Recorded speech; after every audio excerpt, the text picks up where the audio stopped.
안녕하세요. 오늘도 주의 말씀을 사모하는 우리 성도들에게 하나님의 은혜와 평강이 함께 하시기를 기원합니다. 오늘 우리가 함께 나눌 하나님의 말씀은 시편 54편입니다. 시편 54편 1절로 7절 제가 봉독하겠습니다. 하나님이여, 주의 이름으로 나를 구원하시고 주의 힘으로 나를 변호하소서. 하나님이여, 내 기도를 들으시며 내 입의 말에 귀를 기울이소서. 낯선 자들이 일어나 나를 치고 포악한 자들이 나의 생명을 수색하며 하나님을 자기 앞에 두지 아니하였음이니이다. 셀라. 하나님은 나를 돕는 이시며 주께서는 내 생명을 붙들어 주시는 이시니이다. 주께서는 내 원수에게 악으로 갚으시리니 주의 성실하심으로 그들을 멸하소서. 내가 낙헌제로 주께 제사하리이다. 여호와여, 주의 이름에 감사하오리니 주의 이름이 선하심이니이다. 참으로 주께서는 모든 환난에서 나를 건지시고 내 원수가 보응받는 것을 내 눈이 똑똑히 보게 하셨나이다. 아멘. 네, 절망의 바닥에서의 기도라는 제목으로 오늘 본문을 함께 살펴보려고 합니다. 네, 절망하는 거 참 괴로운 시간들이죠. 그런데 그 바닥이라고 느껴지는 그 순간은 참으로 힘들지 않을 수가 없습니다. 오늘 이 시편의 이 배경을 표제는 이렇게 설명하고 있습니다. 10사람이 사울에게 이르러 말하기를 다윗이 우리가 있는 곳에 숨지 아니하였나이까 하던 때에 10사람이 나오고 또 사울에게 쫓기고 있는 다윗의 상황이 나오는 거죠. 이게 이 다윗에게 얼마나 절망의 상황인지 우리가 사무엘상 또 23장 또 26장 요 맥락을 잘 이해해야 되겠습니다.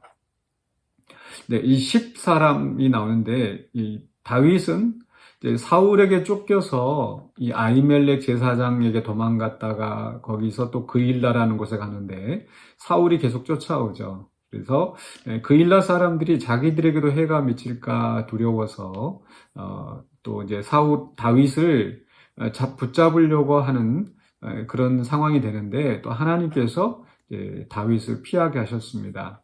그리고 나서 이제 도망간 곳이 이 십광야입니다. 이 십광야라고 하는 것은 유다에서도 좀 남부 쪽에 해당하는 지역입니다.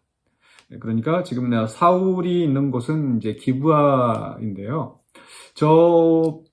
이스라엘의 한 중부 쪽이고, 그러니까 다윗은 사울을 피하여서 자기의 고향인 베들레헴보다도 더 아랫동네, 헤브론보다 더 그 아랫동네로 이제 남쪽으로 도망가는 겁니다. 그리고 사람들이 있는 이 성읍 도시에 가면은 또 그 도시에 있는 사람들이 또 해를 당할 수가 있기 때문에 다윗은 이 광야의 숲으로 이제 도망을 가서 자기 사람들과 함께 이제 지내고 있는 상황인 거죠. 그런데 그 가운데 이 10사람들이 사울에게 사람을 보내서 일부러 사람을 보내서 다윗이 우리 광야의 숲풀에 지금 숨어 있습니다. 빨리 내려오십시오. 라고 고발을 하는 거죠.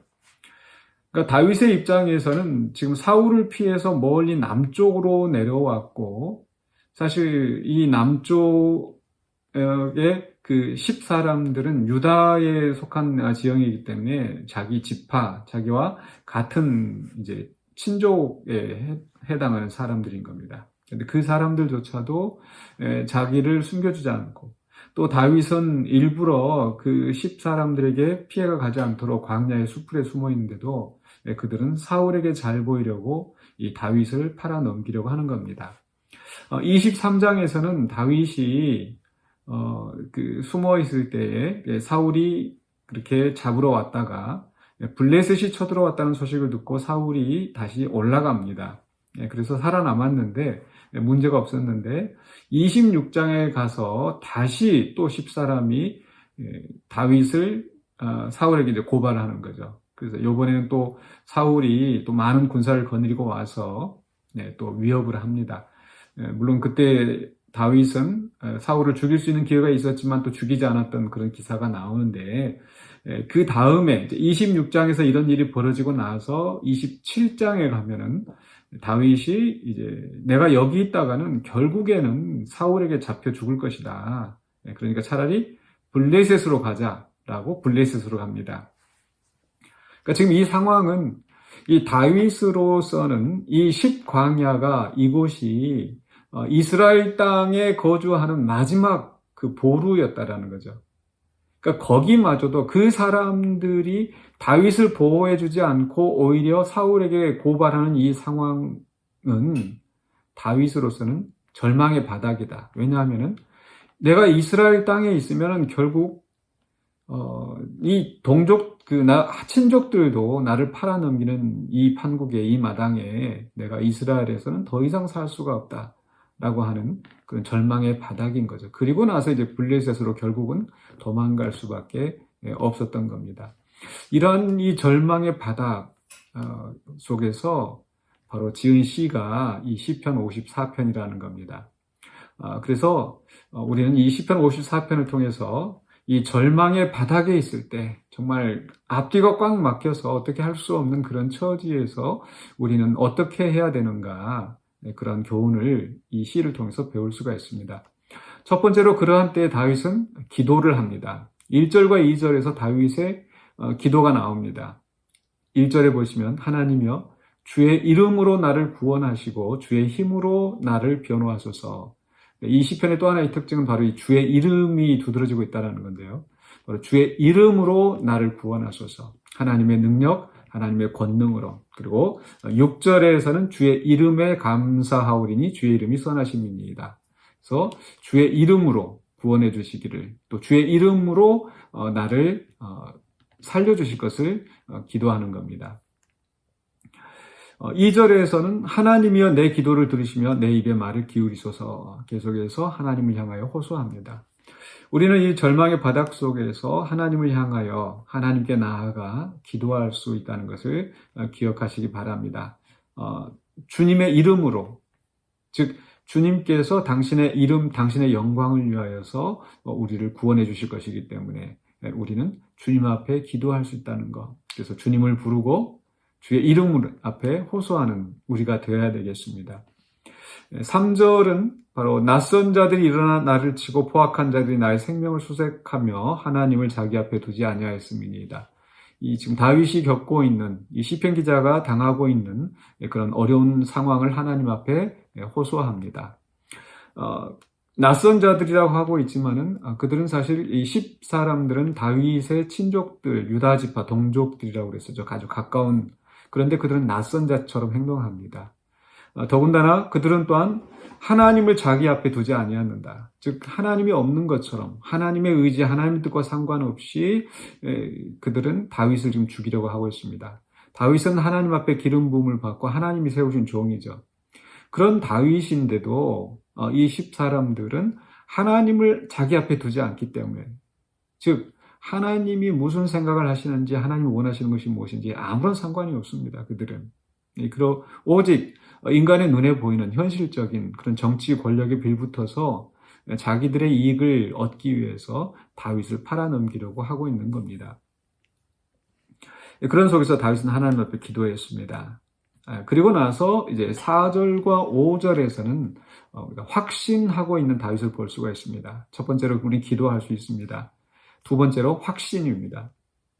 어떤 확신인가? 바로 하나님이 어떤 분이신가에 대한, 하나님의 인격에 대한, 하나님의 성품에 대한 확신입니다. 4절에 하나님은 나를 돕는 이시며 주께서는 내 생명을 붙들어 주시는 이시니이다. 하나님 나를 돕는 이, 나의 산성, 나의 피할 바위, 나의 요새이신 하나님. 분명히 다윗은 하나님이 구원자이신 것을, 자신을 돕는, 나를 돕는 분이라는 그 확신을 가지고 있습니다. 그런가 하면은 5절에서는 원수에 대해서는 어떠하신가? 5절에서는 주께서는 내 원수에게 악으로 갚으시리니, 악으로 갚으신다. 원수에게 악으로 갚으신다. 하나님은 우리에게 원수들에게 악을 악으로 갚지 말라 하시죠.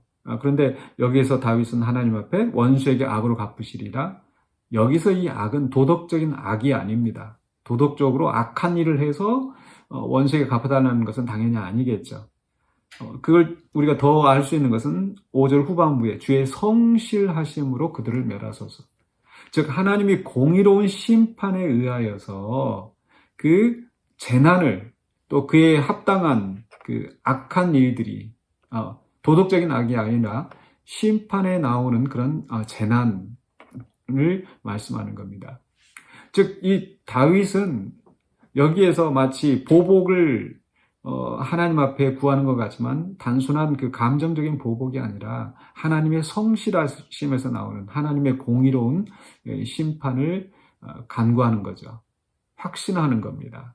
그래서 하나님은 나를 돕는 분. 비록 저 원수들은 하나님이 없는 것처럼 그렇게 안하무인으로 행동하고 있지만 분명히 그 하나님은 살아계시고 하나님은 나를 돕는 분이시고 원수들에 대해서 악한 자들에 대해서 엄중하게 성실하게 심판하신 분이라는 분명한 확신을 가지고 기도하는 겁니다. 우리는 하나님 앞에 기도할 때 이런 하나님에 대한 분명한 확신을 가지고 기도해야 되겠습니다. 마지막으로 세 번째로 다윗은 6절에서 서원하는 기도를 합니다. 내가 낙헌제로 주께 제사하리다.